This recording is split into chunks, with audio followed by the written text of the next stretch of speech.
Hi everyone, it's Manu here. As promised, I would like to share my testimony. It's about how I met my big brother Jesus Christ. Yes, back in 2015. The Lord asked me to actually to tell you guys about my testimony, and I pray that I pray and decree that your soil, the soil of your heart, is actually ready and moist in the name of the Lord Jesus to receive the seeds of life. The seeds of life. Yes, 2015 was quite a year for me, to be honest. What was happening, especially around April 2015, I was in a place where very comfortable, more than comfortable, basically, nothing to complain about, and everyone around me, they were like, oh, Manu this, Manu is, oh, so pretty, beautiful, like a good job, good life, and whatever, and not famous, very popular person, this kind of stuff. But in my heart, I was so miserable every time I was going out. Nighttime, in the morning, I was crying my eyes out because I was looking for something.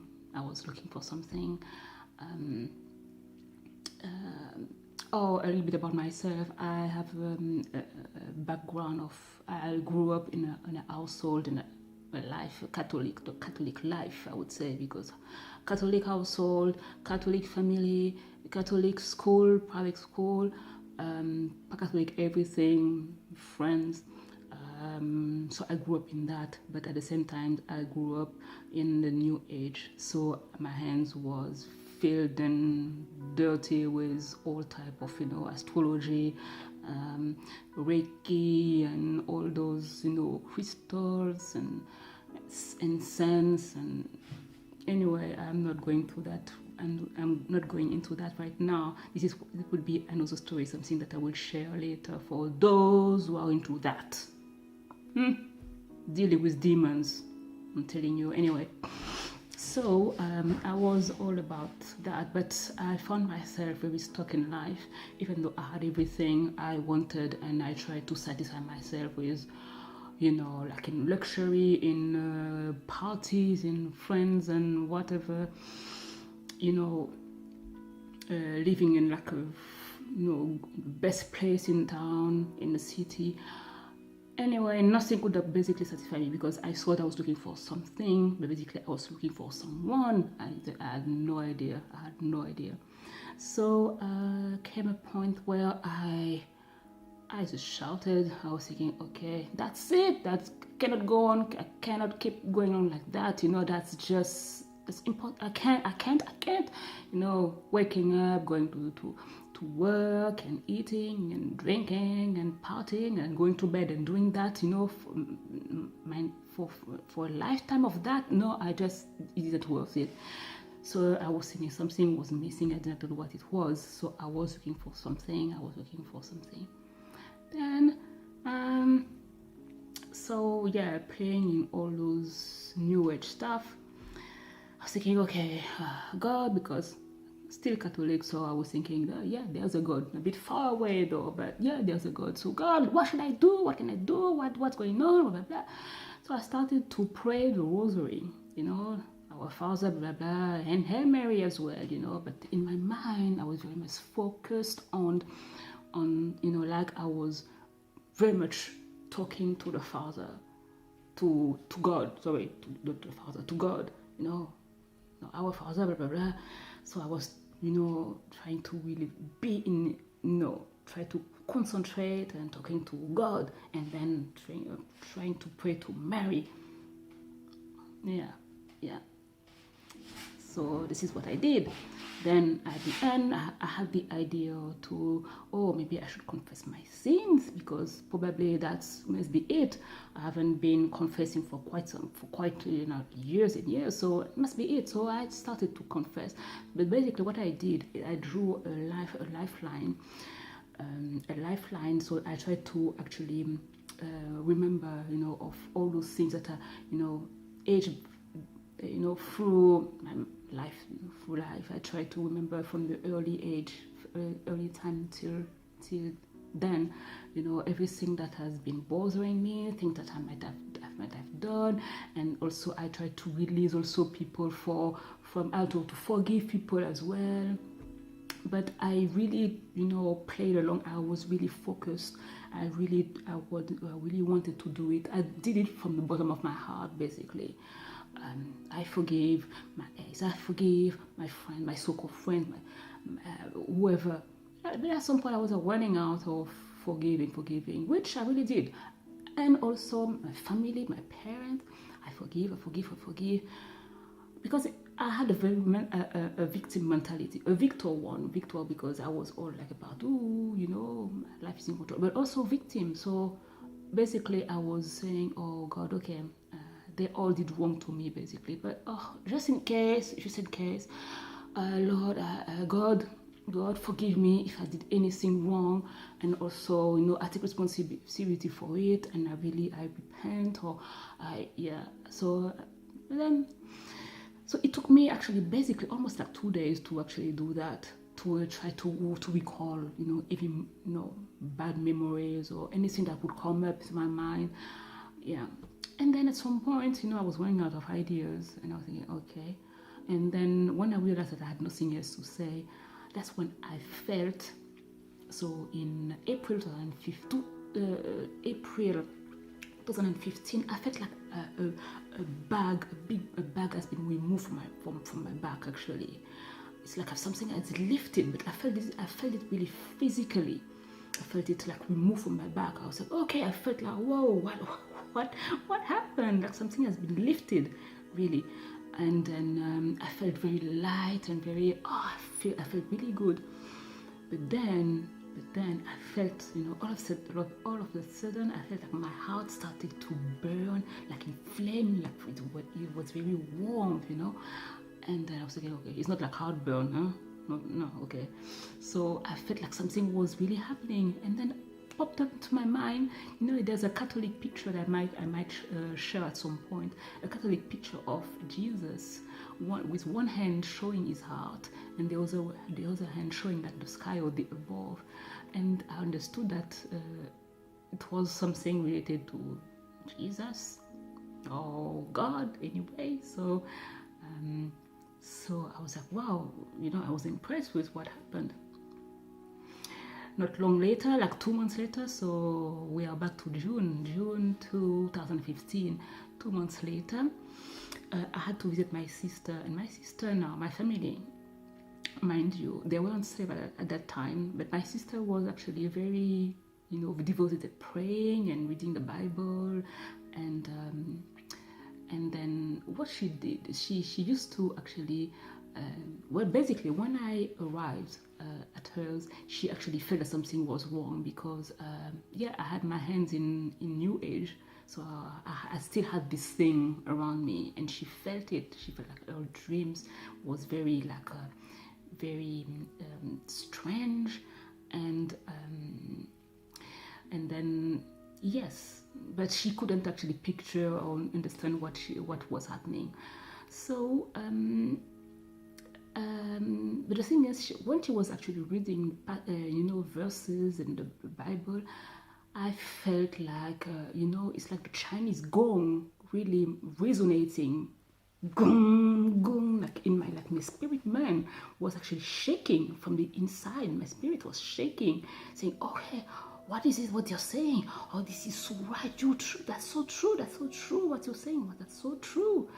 I felt like my spirit was vibrating, basically. Every time she was saying a passage from the word, I was captivated by what she was saying.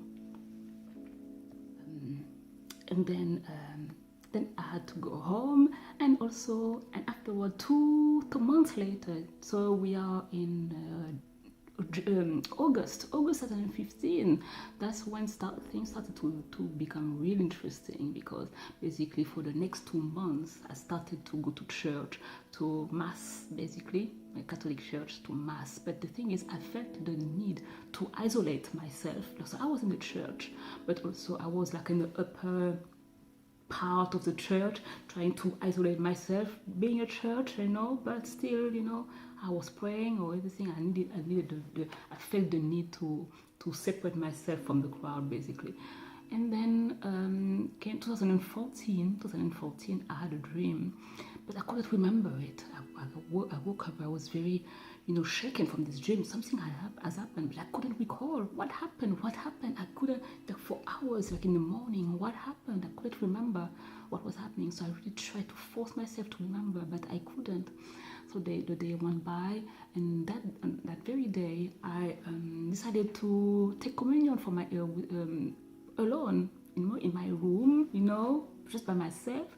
So I just had like my crystal glass with some wine and the bread, and I prayed and everything that night, and then I went to bed.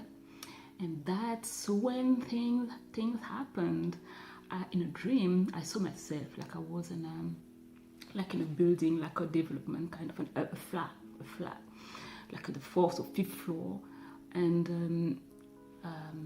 then I was thinking, oh, I'm expecting someone really very important, someone very powerful and important. I didn't know who he was, but I just knew that this person was very important, and this person could actually go through the security downstairs, all the doors to not even my apartment or where I was, but also through, because I was in another room in this apartment, this flat.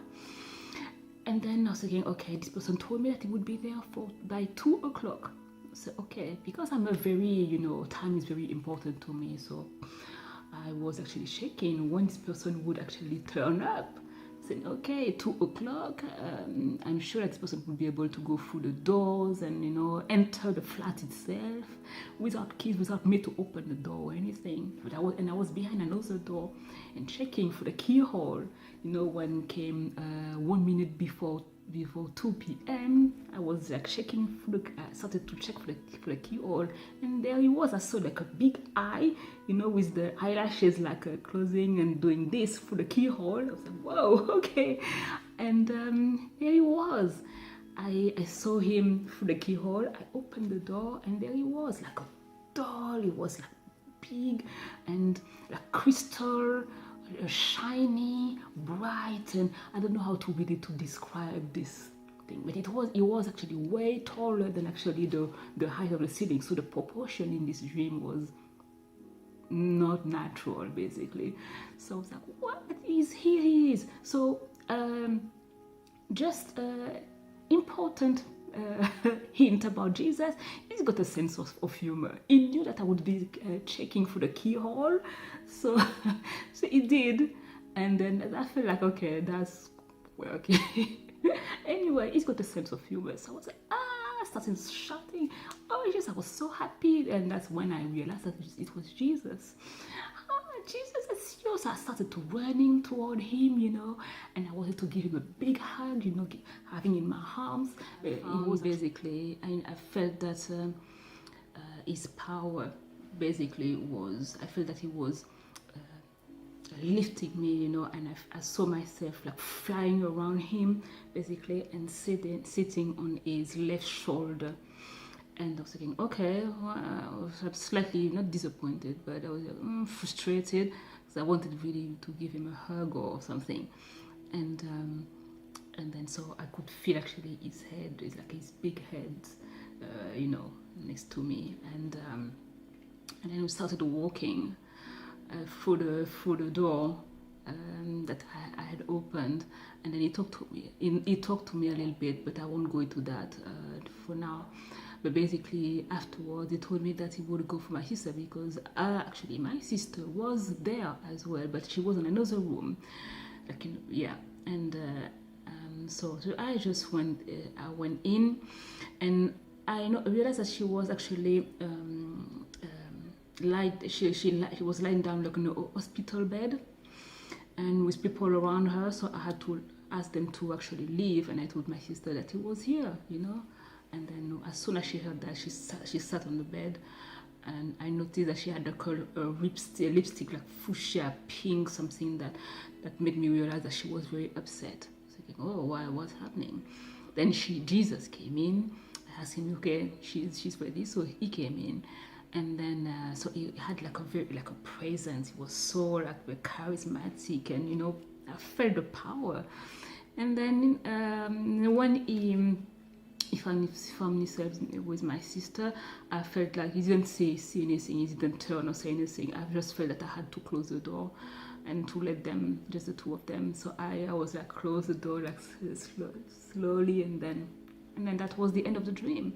So when I woke up, I was like, so, oh no, what was that? What was that? I had a dream about Jesus, And I started to write down, in detail, because I was like, just in case I forget something, which, a dream like that, you cannot forget. You cannot. Anyway, so I wrote down everything, and then I called my sister to actually tell her what happened. And because my sister was in a very difficult place at that time, personally, we both understood that maybe Jesus would actually try to help her or something in her situation. So this is what we concluded. Okay, yeah, you had a dream about Jesus, and he's going to maybe intervene in her situation. The thing is, 2 years later, so I will actually just share my encounter with Jesus and what he did. But because the thing is, in the meantime, a lot has happened in my hand as well. So, but I'm not sharing that yet. This will be for another video. But basically, what he did exactly 2 years later, he came for my sister too. So for me, it was a dream, and for her, it was a vision.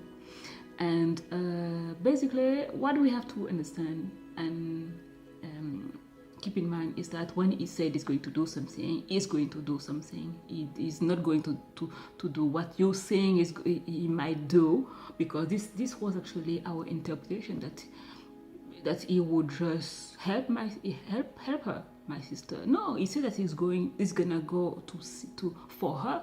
He's going to go to meet her, to see her, and this is what he did. He went for my sister. So in a vision, she might actually show. She might share a vision with you at some point later.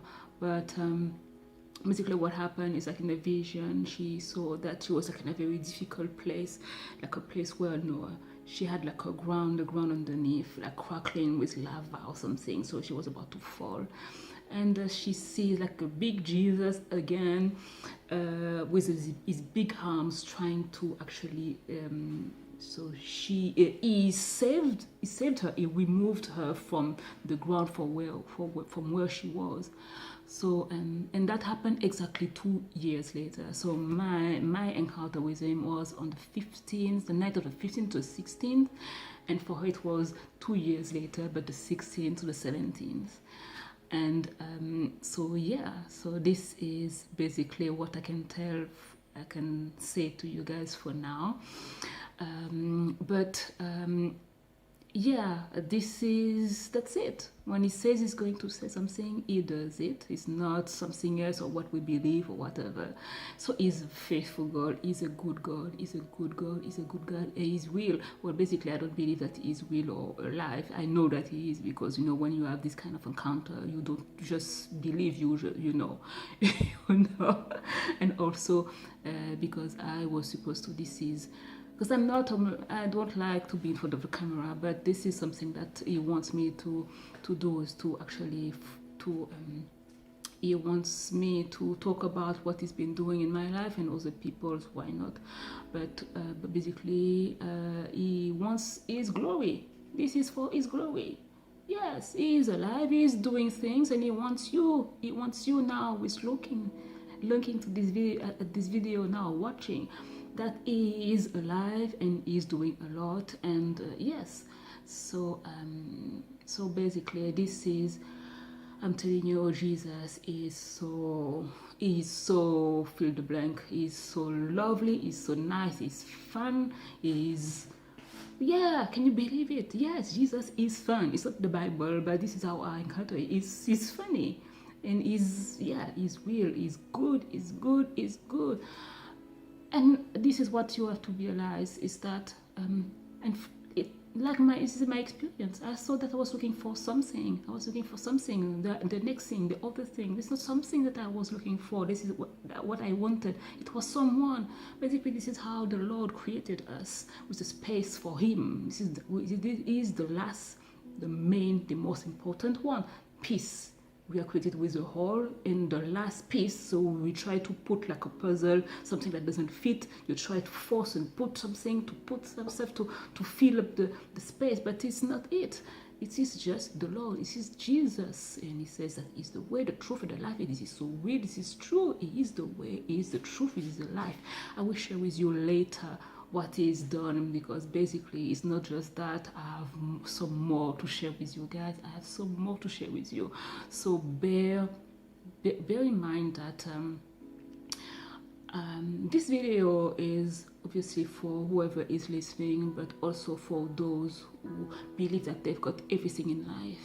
You're saying that, luxury, your car, your property, your money and everything. I've been there and done that. I'm telling you, this is without the Lord, without God, this is ashes. This is ashes. Without that, this is just powder. This is in vain. It's like collecting stuff, having stuff in vain. This is a false.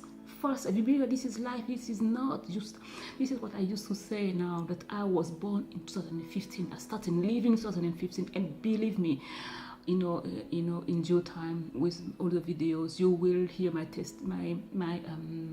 life, my life story.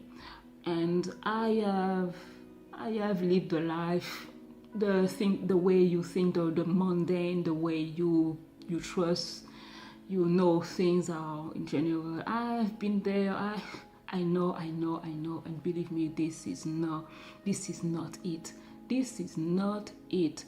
I'm not saying that having that means that you are not complete, or you don't have the Lord in your life. You cannot have both.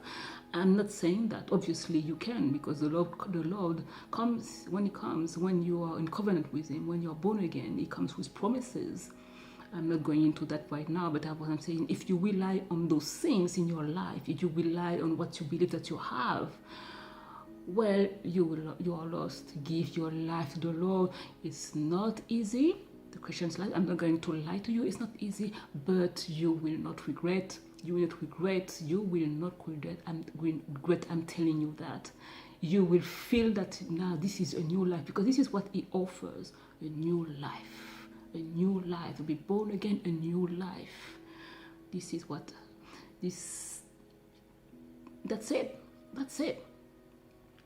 So yeah, I will share some more when the Lord allows me to, but this is what I'm telling you. If for those who believe that they've got a lot, especially for you, especially for you, if you believe that you have everything in life, but you are not born again, you don't know the Lord, or you believe in Krishna and all those, Buddha and those things, well, I dare you, ask them if they are the Lord, the real God, the will God. Ask them. But I dare you to ask the Lord, to ask Jesus, if He is the real God, to actually show you, to show Himself to you. But be in expectation to hear from Him, to see Him. Because it's like when you ask someone that a question, or you ask something, you expect an answer, you expect something. Be in expectation. He is the way, the truth, and the life. You will start living from that moment, from the moment that you will actually realize that you will actually encounter Him. He will start talking to you, because prayer and talking is just prayer, but a relationship. It's not about a religion, it's about a relationship. So relationship, you are in a relationship with someone, you expect from this person to reply, to talk to you. And this is not what's happening in religion. It's all about you talking. And what does it say to you? Nothing. That's the point of religion. Religion is death. It's a man-built creation. That's not it. A relationship. Give your heart to the Lord. Give him everything. Put everything in his hands. You will not regret it. You will not regret it. He is so good. He is so good. Whatever happens, you will realize how good he is. Whether you understand what's happening around you or not, when you know that when you realize how good he is, you will understand later. You will. One thing at a time. But acknowledge that Jesus, when he bled, it was for you. It was for us to have a relationship with God. This is what he gave his life for you to give your life, for you to be reconciled with the Father, with God. This is what is, and many of the reason, many of the things for you to be free. But first of all, to be renewed, to have the right spirit, the Spirit of God inside of you, and for you to talk to him, to have a relationship with him, and from then, I pray that this testimony will touch your heart. And I declare that the soil will be moist to receive the word, will receive these testimonies. Open your hearts in Jesus' name. I declare that this is not in vain. This will accomplish what it is sent for. This is Manu. I am a child of God. And Jesus is knocking at your door. He is knocking, he is patient, he is knocking, and it is for your good. Trust him. Trust him. Trust him. Trust him. I'm telling you, trust him. He will not steal your fun. Trust him. I dare you. Peace. Love you. God bless you. Take care and see you soon in another video. Bye.